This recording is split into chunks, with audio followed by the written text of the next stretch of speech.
आपके LLB second year का जो नेक्स्ट पेपर है वो है आपका लॉ क्राइम्स का इंडियन पैनल कोड। तो ये जो आपका एक्ट है ना, ये बहुत पुराना मतलब एक्ट है। 6 अक्टूबर 1860 को ये जो एक्ट था ये बना था, ठीक है, तैयार हो गया था। अगर आईपीसी को ड्राफ्ट किसने किया था पता है किसी को? हाँ, थॉमस लॉर्ड मकाले जो थे उन्होंने आईपीसी को ड्राफ्ट किया था। और आपका ये जो एक्ट है ये लागू कब हुआ? तो ये एक्ट आपका लागू हुआ था 1 जनवरी 1862 को। बना कब? 6 अक्टूबर 6 अक्टूबर 1860 में, ठीक है, इनेक्ट हुआ। और इन्फोर्स कब हुआ? 1 जनवरी 1862, नोट डाउन कर लेना। और लॉर्ड मैकॉले ने इसको क्या है ड्राफ्ट किया था, ठीक है। कभी कंटिन्यू क्लासेस के अंदर हिस्ट्री पढ़ेंगे आईपीसी की, लेकिन अभी तो आपके नए एक्ट्स आ चुके हैं तो भी हिस्ट्री क्या करनी है पढ़ के, है ना। देखो, अगर जैसे आप थर्ड ईयर में जाओगे ना तो आपको आईपीसी के साथ में सीआरपीसी पढ़ना पड़ेगा। आईपीसी जो है वो आपको दंड के बारे में बताता है और सीआरपीसी जो है वो इस दंड को मतलब कैसे आप एग्जीक्यूट कराओगे इसके प्रोसीजर के बारे में बताएगा, ठीक है। सीआरपीसी और आईपीसी जो है वो दोनों एक दूसरे से कनेक्टेड है। और दूसरी चीज ये कि सीआरपीसी जो है वो आपका प्रोसीजरल लॉ है और आईपीसी जो है आपका सब्सटेंशियल लॉ है, ठीक है। तो आज का जो हमारा न्यू क्वेश्चन है आईपीसी का जो क्वेश्चन है, सबसे पहले आपको पता होना चाहिए कि भाई अगर एक क्राइम होगा तो वो किस किस स्टेज से गुजरेगा, ठीक है। यानी कि जो क्राइम है उसकी क्या डिफरेंट स्टेजेस होंगी। What are the different stages of crime? Is preparation to commit an offence punishable under IPC? If so, what are those offenses? एक चीज या नोट कर लेना पेपर में, शॉर्ट फॉर्म मत लिख के आना। आईपीसी 1860 इस तरह से मत लिख के आना, पूरा लिख देना इंडियन पैनल कोड, ठीक है। या फिर जो हिंदी मीडियम वाले स्टूडेंट है वो अपना लिख देना भारतीय दंड संहिता, ठीक है। और अभी जो आपका नया एक्ट है वो हो गया भारतीय न्याय संहिता 2023 और आईपीसी के साथ में आईपीसी इंडियन पैनल कोड 1860। तो देखो, ये सबसे पहले आपसे पूछ रहा है कि भाई अगर कोई क्राइम अगर आप कर रहे हो तो क्या उसको वो ऐसा कब वो क्राइम बनेगा, कोई एक्ट आपने किया वो कब क्राइम बनेगा। क्वेश्चन क्लियर है? एग्जाम चाहे कैसे क्वेश्चन नंबर कैसे भी पूछ ले, स्टेजेस के बारे में पूछ ले, चाहे आपसे उसको कमीशन ऑफ क्राइम कि उसकी जो अवस्थाएं होती हैं डिफरेंट स्टेजेस वो कैसी होंगी, ठीक है। कई बार डायरेक्टली ये पूछ सकता है कि जो प्रिपरेशन है वो पनिशेबल है या नहीं है, इंटेंशन जो है वो पनिशेबल है या नहीं है, ठीक है। तो इस तरह से आपसे कैसे भी क्वेश्चन पूछा जा सकता है।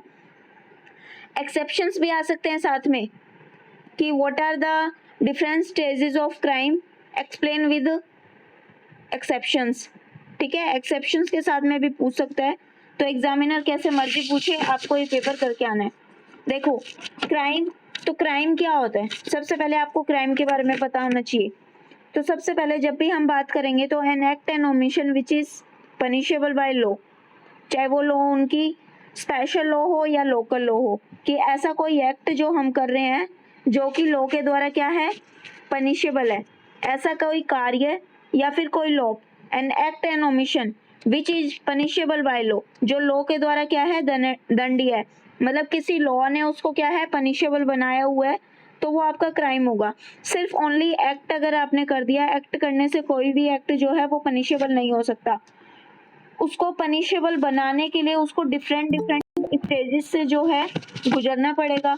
अभी वो स्टेजेस कौन सी, तो एक बात समझो, स्टेजेस कौन सी, मेरी आपके साथ में रंजिश है ना, मेरी आपके साथ में रंजिश है और मैं आपके साथ में क्या कर रही हूँ कि मुझे ना मेरे मन में आया कि मुझे इसको मारना है, इसका मर्डर करना है। तो ये जो मर्डर करना मेरे मन में आया है, मैंने अभी कुछ करा नहीं है, मेरा मतलब कुछ एक्ट करना है, क्रिमिनल एक्ट करना है, और उस क्रिमिनल एक्ट को करने के पीछे मेरा इंटेंशन है, मेरा आशय है उसको करने का। जैसे कि आपकी और मेरी लड़ाई हो रखी है ना, और मेरे मन में यह आया कि मुझे आपको मारना है, तो ये जो मारना है ना, मन के अंदर जो मारना आया, ये इंटेंशन है। क्लियर कि नहीं क्लियर? ये जो मेरा इंटेंशन है आपका मर्डर करने का, ठीक है। फिर ये बोलते हैं कि ये जो इंटेंशन है इसमें आपका मेंस रिया होना जरूरी है, ठीक है। आपका मतलब मन जो है वो उसके अंदर इंक्लूड होना चाहिए, और ये मन कैसा, दुराशय, बुरा बुरा इंटेंशन, कुछ गलत काम करने का इंटेंशन, ठीक है। केवल अगर सपोज दैट मैंने मन में सोच लिया कि मुझे भाई इस पर्सन को मार देना है, तो वो मेरा सोचना ही क्राइम हो गया क्या? नहीं हो गया ना। इसमें ये है कि केवल इंटेंशन जो है वो आपका पनिशेबल नहीं है, सिर्फ इंटेंशन जो है आपके मन में आया, और तो सिर्फ आपका विचार उसको मारने का मन में आना पनिशेबल नहीं होगा, ठीक है। ओम प्रकाश का यहाँ पे केस है जिसमें सुप्रीम कोर्ट के द्वारा ये डिसाइड किया गया था कि इंटेंशन क्राइम करने की फर्स्ट स्टेज होती है, ठीक है।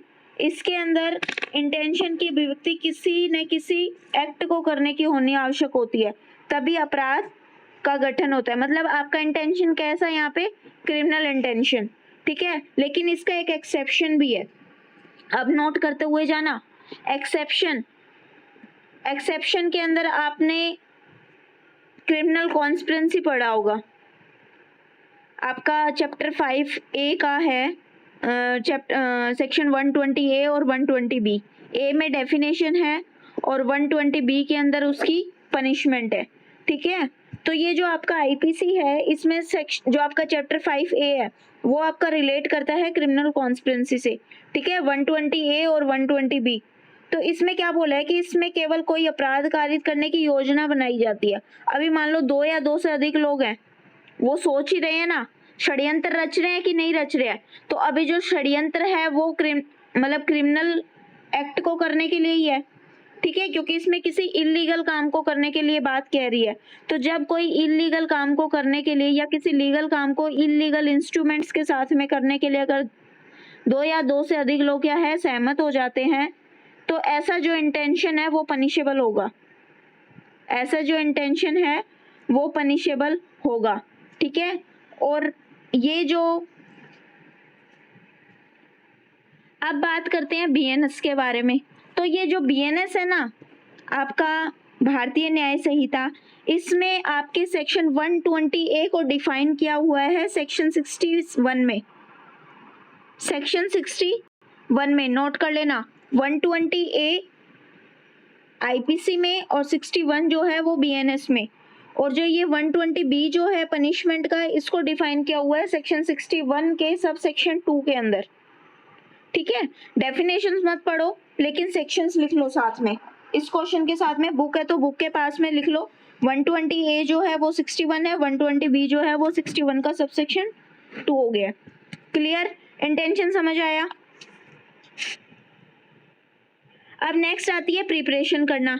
अब भाई मेरा उसी एग्जाम्पल को हम कंटिन्यू करेंगे। मेरा इंटेंशन था इस पर्सन को मारने का, कि भाई मेरी इसके साथ में रंजिश से लड़ाई हो गई, मैंने इसकी हत्या करनी है, तो ये हत्या करनी है, दैट इज इंटेंशन। मर्डर करना है, दैट इज इंटेंशन। अब मैं बाजार गई और बाजार से मैंने खरीदा एक चक्कू, ठीक है, जहाँ पे मैं क्या कर रही हूँ, जो भी इंस्ट्रूमेंट हैं उनको कलेक्ट कर रही हूँ, है ना। चक्कू खरीदना, क्योंकि चक्कू लेके आना, रिवॉल्वर लेके आना, या फिर मेरे को किसी को जहर दे के मारना है तो जहर लेके आना। तो जब हम किसी क्राइम को करने के लिए इंटेंशन के बाद में सेकंड स्टेज आ जाता है आपका प्रिपरेशन का, ठीक है, क्योंकि प्रिपरेशन होगी तभी तो कोई क्राइम होगा ना। उस प्रिपरेशन को सोची समझी योजना बना के अगर आप कोई किसी को मारने का काम कर रहे हो, तो उन सर्कमस्टांसेस के अंदर क्या होगा कि आप वहाँ पे अगर मान लो इंस्ट्रूमेंट्स को जो है, साधन जो है उनको आप कलेक्ट कर रहे हो, तो वो आपकी हो जाएगी प्रिपरेशन। तो प्रिपरेशन जो है वो आपका, प्रिपरेशन भी अपने आप में जो है वो अपराध नहीं है, ठीक है, लेकिन इसके कुछ एक्सेप्शंस हैं कि सपोज दैट आप अगर इंडियन गवर्नमेंट है उसके अगेंस्ट अगर वॉर करने की प्रिपरेशन कर रहे हो आपके सेक्शन 122 में, ठीक है, भारत के साथ में जो अगर मान लो कोई किसी के अच्छे संबंध है और उस देश के साथ में आप लूटपाट की तैयारी कर रहे हो, सेक्शन 126, ठीक है, डकैती की प्रिपरेशन कर रहे हो, डकैती करने की तैयारी, है ना, सेक्शन 399। तो ऐसे जो सेक्शंस हैं, ये 3-4 सेक्शंस जो दिए गए हैं वो आपके प्रिपरेशन के जो है वो एक्सेप्शंस होंगे, ठीक है, डकैती की जब भी बात आती है याद रख लेना 5 लोग। सेम वही चीज होती है, लूट जो है जब मान लो 5 या 5 से अधिक लोग मिलके करते हैं तो वो डकैती आ जाती है। ठीक है, डकैती। क्लियर हुआ कि नहीं हुआ? नेक्स्ट आ जाओ अटेम्प्ट पे। देखो, इंटेंशन जो है वो अपने आप में क्राइम नहीं है, प्रिपरेशन जो है वो अपने आप में क्राइम नहीं है ना। लेकिन जब बात आती है अटेम्प्ट की, तो अटेम्प्ट की ये थर्ड स्टेज होती है, ठीक है, जो कि इसके अंदर क्या है, इसको पनिशेबल माना गया है। अब देखो, अटेम्प्ट टू मर्डर सेक्शन 307 सुनते हैं ना, नॉर्मली टीवी वगैरह भी देखते हैं तो, कि उस पे धारा 307 लाग गई, है ना, सुनते हैं ना। तो ये जो अटेम्प्ट टू मर्डर है, उसने अटेम्प्ट किया, पर्सन को मारने की कोशिश करी, लेकिन वो पर्सन जो है वो बच गया। ठीक है, ये जो 307 है ये आपकी अब 109 हो चुकी है। ठीक है, नोट कर लेना इसको, 109। तो इसके अंदर क्या है, जब आप किसी इंटेंशन से कोई काम कर रहे हो, इंटेंशन और प्रिपरेशन के साथ में, और उस काम को अगर आप कर देते हो, उस एक्ट को, जिस काम को करने के लिए आपने ये सारी चीजें करी थी, उस एक्ट को अगर आप कर देते हो, तो उन सर्कमस्टांसेस के अंदर क्या होता है कि वो जो अटेम्प्ट माना जाएगा, और अटेम्प्ट जो है वो पनिशेबल होगा।